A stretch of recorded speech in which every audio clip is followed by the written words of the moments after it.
नमस्कार साथियों, मैं प्रमोद उपाध्याय बाल विद्या मंदिर सीनियर सेकेंडरी स्कूल कत्तेपुरा नागौर के ई लर्निंग पोर्टल पर आपका हार्दिक स्वागत करता हूं। आज के वीडियो में अपन कक्षा 10 विषय हिंदी अध्याय 3 जिसका नाम है सेनापति।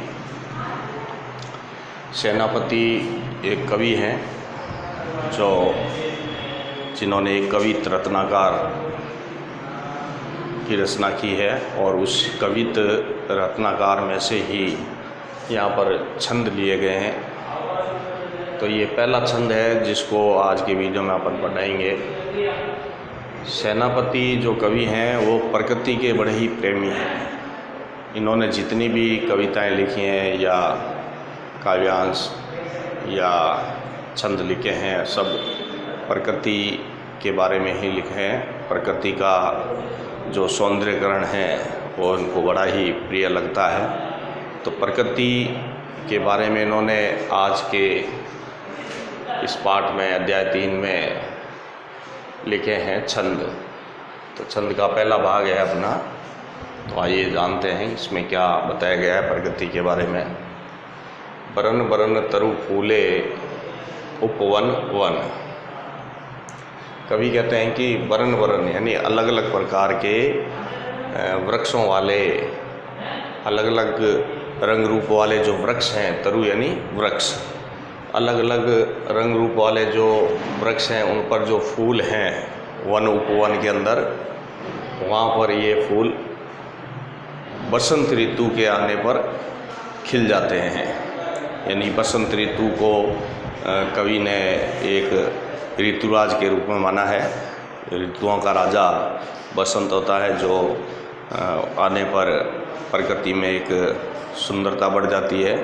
तो उसी के बारे में बताया है कि प्रकृति में जो वन और उपवन हैं उसमें अलग अलग प्रकार के जो रंग रूप वाले वृक्ष हैं उन पर फूल जो हैं अब खिल उठते हैं बसंत ऋतु आने पर।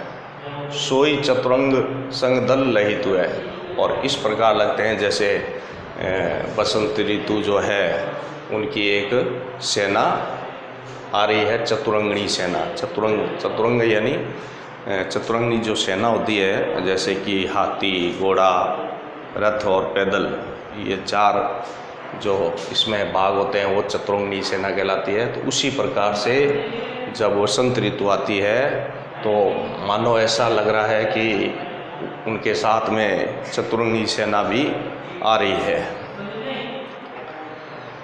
बंदी जीमी बोलत बिरद वीर कोकिल है।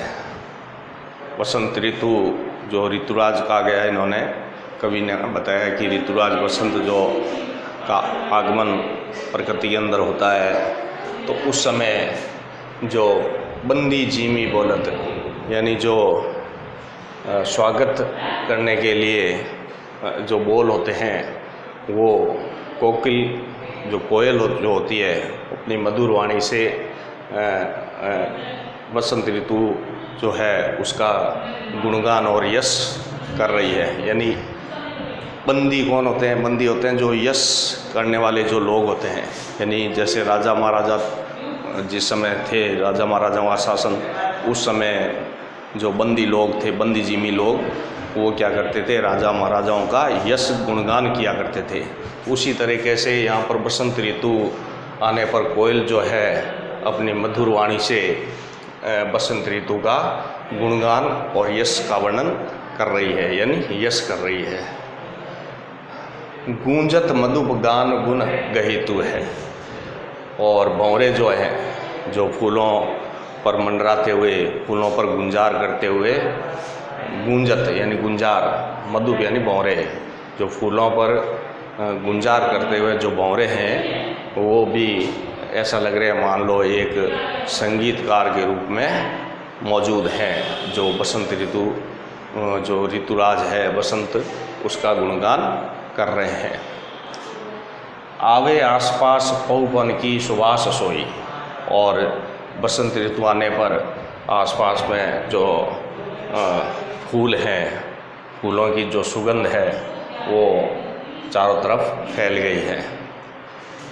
क्योंकि फूल जो है बसंत ऋतु आने पर क्या होते हैं, खिल जाते हैं, और खिलने पर क्या होता है, उनकी जो सुगंध है वो चारों तरफ फैल जाती है।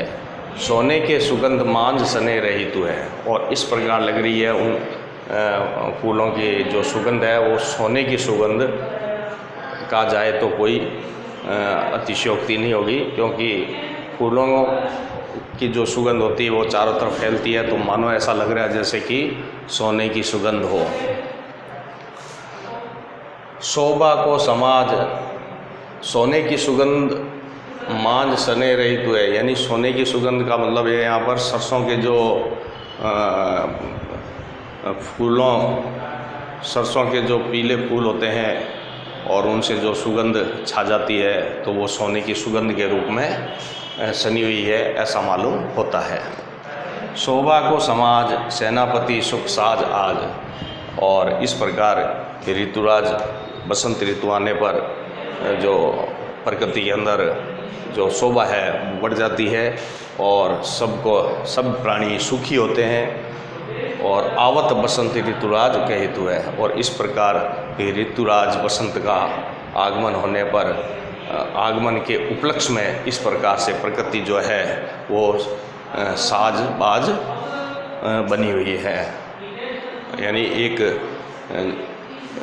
ऋतुराज बसंत के आने पर प्रकृति ने अपना रूप धारण कर लिया है सौंदर्यकरण का, तो एक सुंदर रूप धारण करके और ऋतुराज बसंत का आगमन कर रही है, यानी उसके उपलक्ष्य में इस प्रकार प्रकृति जो है उनका गुणगान करती है और उनका स्वागत करती है। तो इस प्रकार ये कवि ने एक प्रकृति का वर्णन किया है कि प्रकृति में किस प्रकार बसंत ऋतु आने पर परिवर्तन होता है, और किस प्रकार चारों तरफ फूलों की सुगंध फैल जाती है, भंवरे गुणगान करना शुरू हो जाते हैं, और कोयल अपनी मधुर वाणी निकालती है। तो कहने का मतलब यही है कि बसंत ऋतु आने पर चारों तरफ खुशी का माहौल हो जाता है, सभी प्राणी खुशी हो जाते हैं, और एक मन भावक जो है वातावरण बन जाता है। तो इस तरीके से कवि ने ये बताया है, इसको आप नोटबुक में नोट कर लेंगे। और ये पहला छंद है, आगे भी छंद आएंगे। तो आज की वीडियो में ये पहला छंद है, अगले वीडियो में मैं आपको दूसरा छंद बताऊंगा। तब तक के लिए धन्यवाद।